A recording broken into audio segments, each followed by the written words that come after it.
Jornalista critica punição de BH e afirma: é uma vergonha. Salve nação rubro-negra, estamos chegando com mais um react aqui em nosso canal. Trazemos um recorte do canal SBT Rio, link na descrição. Para ele, foi um erro do STJD não punir o atleta com partidas de suspensão. E que essa atitude pode abrir novos precedentes no futebol brasileiro.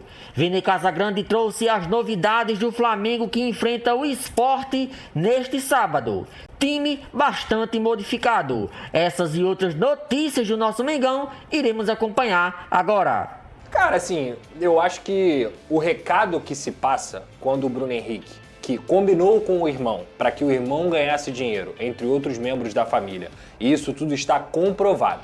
Ele chegou no irmão dele e falou assim: fulano, eu vou tomar cartão amarelo em tal jogo. Aí o fulano falou: opa, beleza. Aí o fulano foi lá, apostou. Isso, pra mim, é ilícito. Se configura como uma fraude, porque você está fraudando a casa de aposta. Então, a partir do momento que isso aconteceu, o Bruno Henrique, ele cometeu um ato grave, gravíssimo.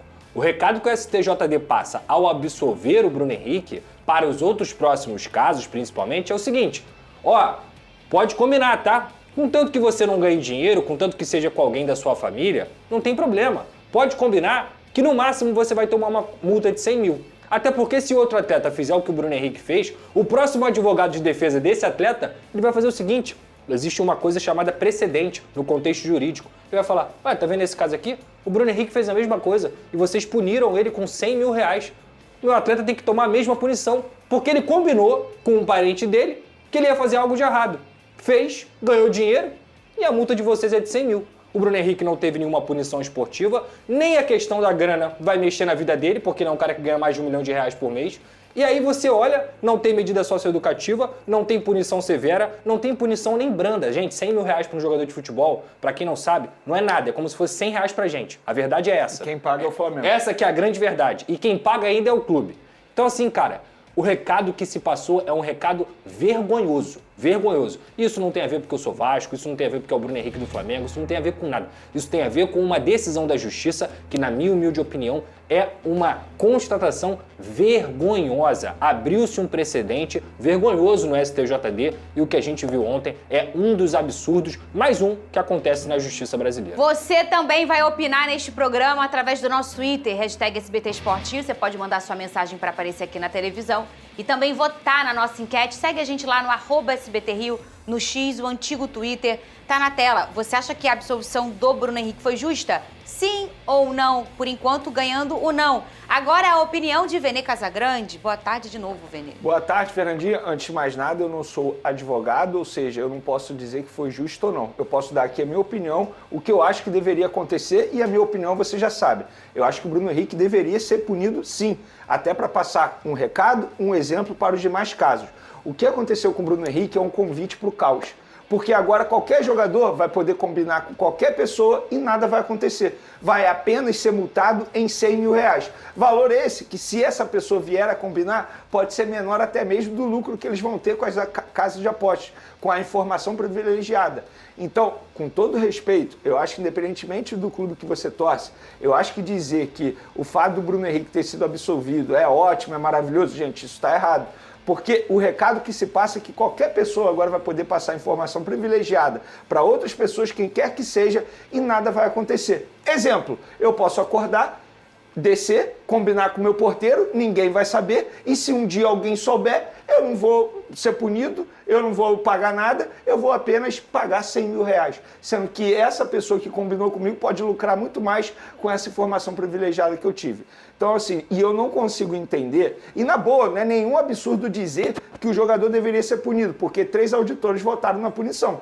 Então, se 3 auditores votaram na punição, eu, Vene Casagrande, como jornalista e não um advogado, eu posso dizer que ele deveria ser punido. E eu não consigo entender o fato dele ter sido punido em 12 jogos, lá na primeira audiência, e agora ele ter sido absolvido. Então, eu acho que é um retrato do que acontece com o STJD atualmente. É uma, digamos, entidade que não passa nenhuma credibilidade. E não passa nenhuma credibilidade.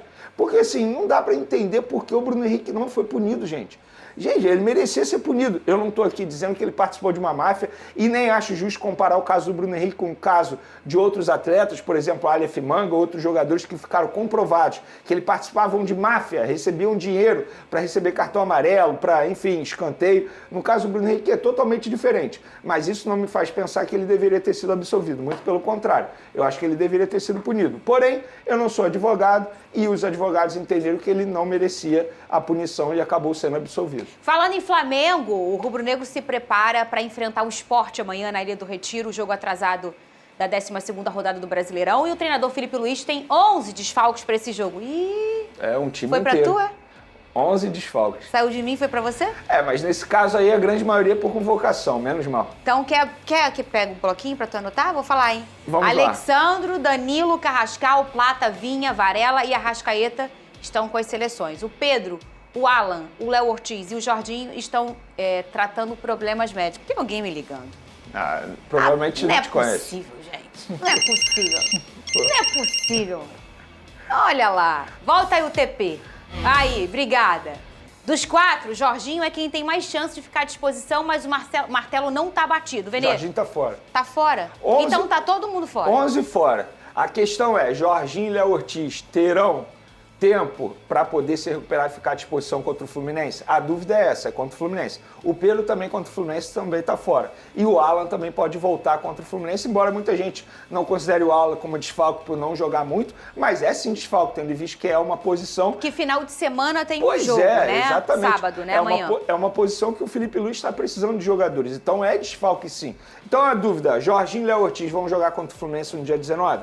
O Pedro está fora, ele está sendo preparado para a final da Libertadores. E no caso do Danilo e do Alexandre, a gente até brincou aqui sobre pegar carona ou não. Independentemente se o Flamengo queria pegar carona no avião da Leila Pereira, né, gente? O Flamengo gente? entende que tem dinheiro para fazer um investimento e fretar um avião, mas não vai fazer isso, porque o tempo de recuperação será muito curto. São 2 jogadores que requerem um cuidado extremamente especial. Então não vale o risco de fazer toda aquela programação especial, botar esses 2 jogadores em campo, eles se machucarem e aí ficarem fora da final da Libertadores no dia 29. Então o Flamengo já trata esses 2 como fora do Fla-Flu. Os 2, né? Os 2. Ô, Pedrosa, mas a grande verdade é que o Flamengo tem peça, né? Pra repor, né? O suficiente. É claro que é sempre ruim você perder um Jorginho, um Pedro. Lógico. Mas o Flamengo tem capacidade de fazer a reposição, né? Então, eu já falei aqui que para essa questão do jogo do esporte, o Flamengo ele vai ter uma excelente partida para ele perder jogadores. O que eu quero dizer? Não teria cenário melhor nesse momento do que o Flamengo, com todos esses desfalques, enfrentando o Sport, que é a lanterna do campeonato, e melhor para o Flamengo ainda, que não tem nada a ver com isso. Vai ser lá na Arena Pernambuco, não vai ser na Ilha do Retiro. Então o jogo vai ficar mais fácil ainda para o Flamengo, que ainda vai ter sua torcida. E repito, gente... Ah, é verdade. Flamengo... A gente até debateu essa polêmica, Exato. O jogo vai ser na Arena. O Flamengo não tem culpa nenhuma. Do Flamengo. O Flamengo não tem culpa nenhuma. Foi uma decisão do esporte. Sim. Uma decisão financeira. E o Flamengo vai ter essa tranquilidade de poder jogar com 30% da sua torcida no estádio que o próprio esporte não está acostumado. E eu acho que o Flamengo vai vencer essa partida com tranquilidade. Será que o esporte já pode ser rebaixado nesse jogo? Não, matematicamente... Ainda não. Ah, tá. Nesse jogo eu não sei, mas matematicamente ainda não é considerado rebaixado. Não. Nesse jogo contra o Flamengo. Não sei.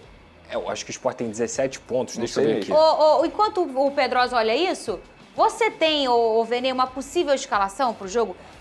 O Venê fala muito desse Fla-Flu, gente. O Fla-Flu é no dia 19. Mas o Flamengo tem um jogo, nesse sábado, um jogo atrasado, da 12ª rodada. 12ª, isso. Que é um jogo contra o Sport, né? É claro que por conta do adversário, você acha que o modus operandi está diferente? Tá usando mais cautela, pensando nos próximos confrontos, Venê? Mas assim, independentemente se você estiver pensando nos próximos confrontos, o Flamengo tem que vencer. É. A questão é, o Flamengo tem um planejamento para os próximos jogos. Por exemplo, o caso do Danilo e do Alexandre é um planejamento adotado pela comissão técnica. Mas para esse jogo, Fernandinho, é um jogo extremamente delicado, porque muita gente trata como vitória certa pelo fato do Sport estar vivendo o pior momento, aí, um dos piores momentos da sua história, o último colocado no Campeonato Brasileiro, mas o Flamengo tem 11 desfalques. Aí tem a questão do entrosamento. E aí o provável time do Flamengo que a gente pode dizer aqui: Rossi, Emerson Royal, João Vitor, jovem zagueiro entrando na vaga do Léo Ortiz, Léo Pereira, e na lateral esquerda só tem o Ayrton Lucas à disposição. Meio de campo, como é que a gente poderia montar aqui? Pulgar, tem o De La Cruz também, né? Everton Araújo, e aí a trinca ofensiva, talvez um Samuel Lino, um Cebolinha, e o Bruno Henrique está à disposição para poder jogar essa partida. Aqui, ó, pode ou não pode, Então, vamos Pedrosa? lá, Você o que é o seguinte. quê? É o nosso Tristão Garcia do SBT, Tristão. né? Ué, não, que o Pedrosa não combina com esse nome, ele é o nosso Felizão Garcia. Felizão Garcia. Verdade. Nosso matemático Felizão Garcia.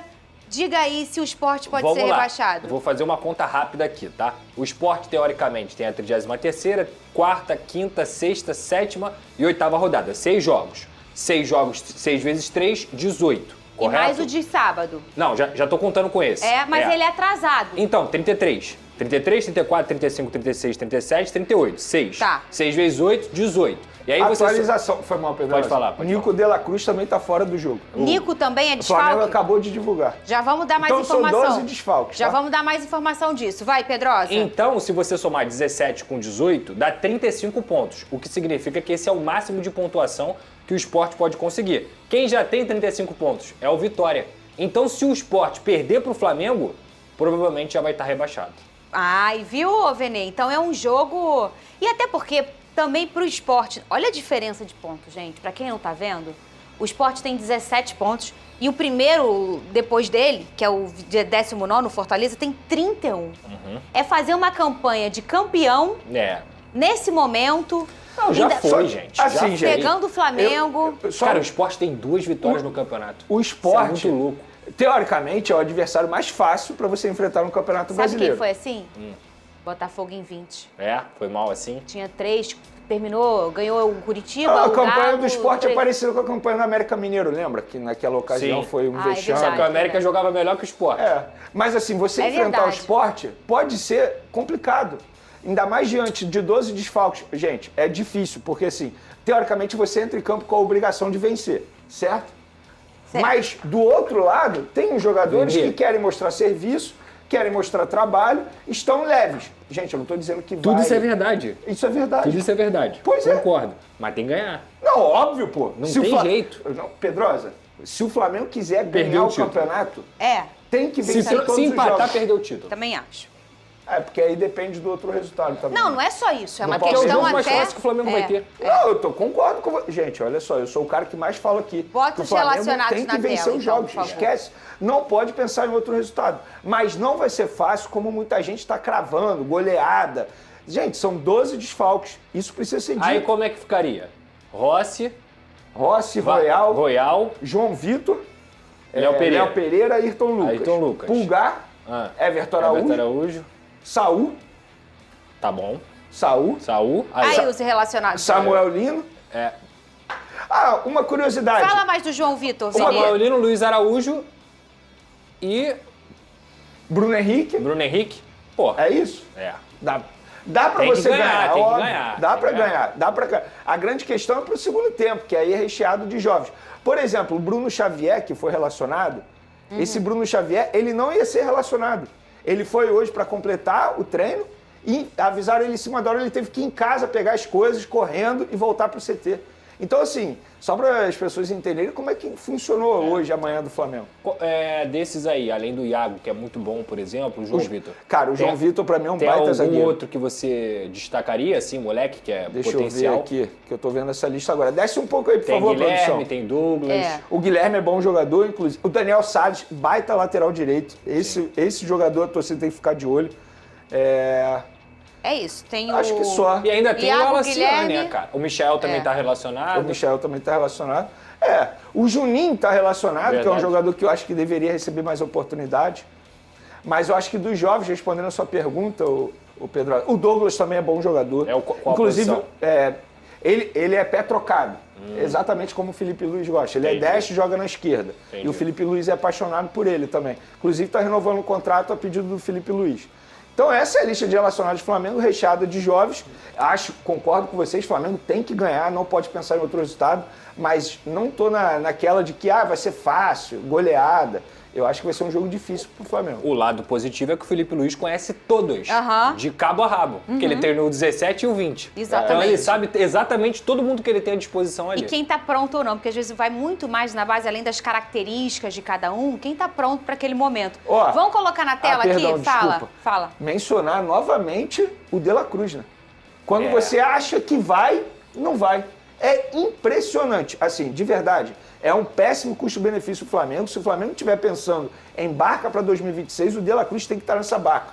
A situação envolvendo o atacante Vitor Roque tornou-se um dos temas mais comentados do futebol brasileiro nas últimas semanas, não apenas pelo impacto esportivo que pode gerar ao Palmeiras, mas também pela discussão social amplificada pela denúncia de homofobia.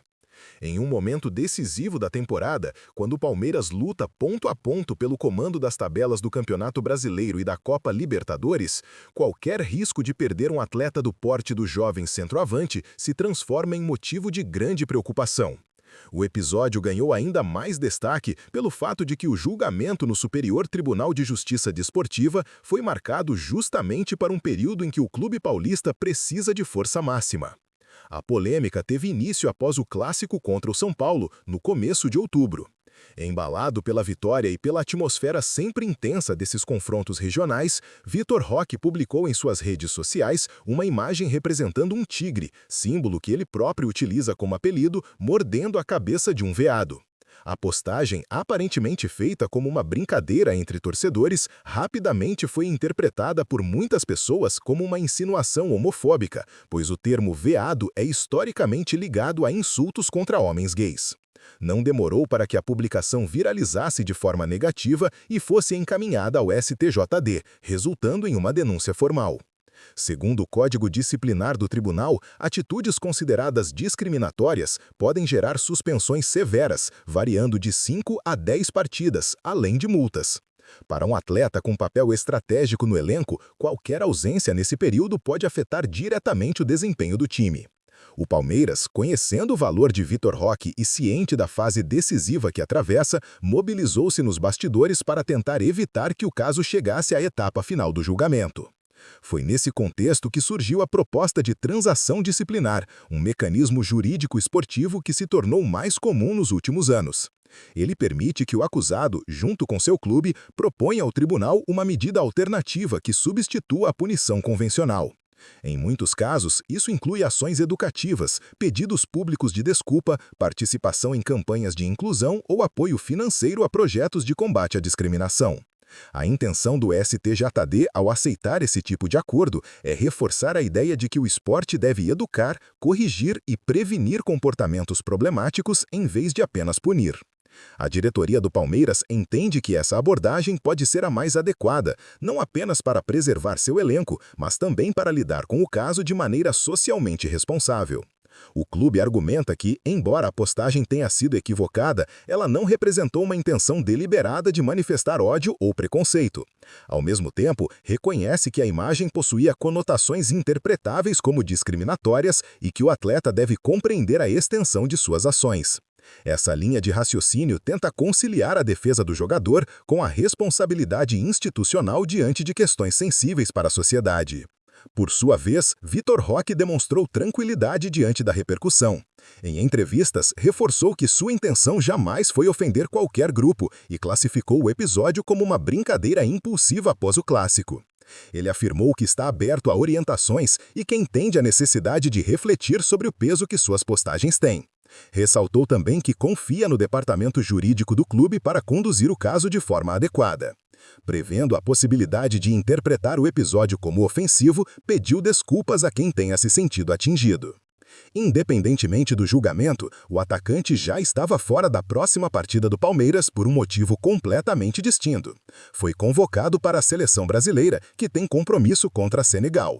Enquanto isso, o Palmeiras se prepara para enfrentar o Santos na Vila Belmiro, buscando manter a sequência positiva no Brasileirão e não permitir que o Flamengo, seu principal concorrente, abra vantagem na disputa pela liderança.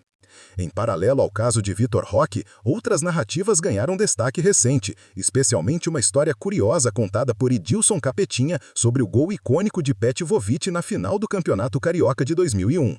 Mais de 20 décadas após o lance, o ex-atacante revelou detalhes pouco conhecidos sobre aquele momento que ficou eternizado na memória dos torcedores do Flamengo. Segundo ele, após sofrer a falta que originou a jogada decisiva, conseguiu tocar a bola para Jorginho, que quase finalizou a gol. O zagueiro Fabiano Heller desviou para escanteio, o que gerou confusão entre os jogadores do Vasco e o árbitro. Edilson afirmou que os jogadores vascaínos pediram que fosse marcada a falta e não o escanteio, pois acreditavam que a segunda opção oferecia maior risco aos seus sistemas defensivos. Ironia do futebol, o árbitro confirmou a falta, Petković cobrou com perfeição e marcou um dos gols mais lembrados da história recente do futebol carioca. A lembrança evidencia como, mesmo em um esporte altamente tático e estudado, elementos do acaso e das decisões momentâneas podem definir rumos de campeonatos inteiros. Enquanto polêmicas e memórias históricas movimentam o cenário esportivo, os clubes seguem tratando de seus compromissos no presente, que também são repletos de desafios estratégicos. O Flamengo, por exemplo, vive uma fase de intensa preparação para o duelo contra o Santos. O time carioca, agora comandado por Felipe Luiz após uma mudança recente na comissão técnica, tem convivido com a ausência de jogadores convocados para seleções e de outros que se recuperam de lesões. Esse contexto obrigou o novo treinador a pensar em alternativas táticas e em formas de montar um elenco competitivo mesmo com limitações temporárias. O último treino antes da viagem a Recife ocorre no Ninho do Urubu e tem sido fundamental para ajustes na escalação. Felipe Luiz, que iniciou sua trajetória como técnico de elite com grande expectativa por parte da torcida, busca consolidar um estilo próprio. Sua filosofia se baseia em posse de bola qualificada, construção desde a defesa e movimentações rápidas entre setores. Mas implementar este modelo exige tempo, repetições e, sobretudo, jogadores aptos e disponíveis. A data FIFA frustra parte desse processo, já que vários atletas que seriam titulares estão ausentes. A possível escalação divulgada nos bastidores inclui Rossi no gol, Royal na lateral direita, João Vitor e Léo Pereira na zaga e Ayrton Lucas na lateral esquerda. O meio deve contar com Eric Pulgar, De La Cruz e Saúl, enquanto o trio de ataque pode ter Luiz Araújo, Samuel Lino e Bruno Henrique. No entanto, Felipe Luiz reforça que só confirmará o time depois de analisar a condição física de cada atleta no treino final. A possibilidade de mudanças pontuais depende da intensidade do jogo anterior, da carga de treinos e até das características específicas do adversário. A estratégia logística do Flamengo também chama a atenção. O clube marcou sua viagem para Recife apenas no período da tarde, após a conclusão do treinamento, para minimizar cansaço e permitir uma preparação adequada no próprio CT. A decisão mostra um cuidado crescente dos clubes com rotinas de viagem, descanso e alimentação, elementos que, embora muitas vezes invisíveis ao torcedor, fazem enorme diferença no desempenho final da equipe. Enquanto isso, a disputa pelo topo da tabela torna-se cada vez mais acirrada. Flamengo e Palmeiras seguem empatados em pontos e a liderança oscila conforme os critérios de desempate. O Palmeiras, por ter mais vitórias, permanece na primeira colocação, mas sabe que qualquer tropeço pode recolocar o Flamengo na ponta. Essa proximidade pontual acentua o clima de rivalidade entre as duas equipes, que fazem campanhas quase paralelas ao longo da temporada. Nesse cenário competitivo, episódios extra-campo como o de Vitor Roque ganham relevância ainda mais. Uma eventual suspensão poderia influenciar resultados importantes e modificar o equilíbrio entre os postulantes ao título. O futebol moderno, além de se decidir nos gramados, passa por fatores jurídicos, administrativos e até midiáticos, que possuem peso significativo na dinâmica das competições. Ao mesmo tempo, histórias do passado continuam sendo lembradas e reinterpretadas, como a narrativa revelada por Edilson sobre o gol do Pet. Esse tipo de relato mostra como o futebol brasileiro vive em uma constante mistura entre presente e memória, entre o que se joga hoje e o que se conta há décadas. Os episódios do passado servem como exemplos, metáforas e inspirações, moldando o imaginário de torcedores e ajudando a construir a identidade de cada clube. No caso específico do gol de Petković, a lembrança reforça a capacidade do futebol de produzir cenas improváveis e emocionantes.